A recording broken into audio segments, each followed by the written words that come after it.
First, go to the top menu and click Select, then choose Subject.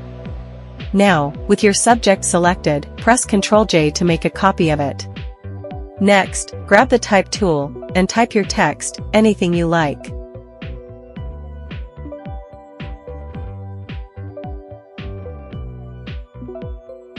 Go to Edit, Transform, and choose Warp.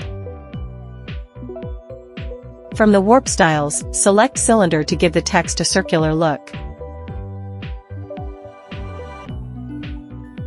Now, select the text layer and press Ctrl+J again to duplicate it.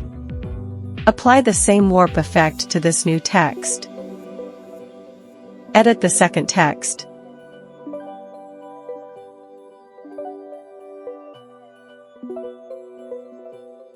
Now, in the Layers panel, drag Layer 1 above the text layer to place it on top. Finally, hold Ctrl, click both text layers to select them, and move them together using the Move tool. I hope you enjoy this video.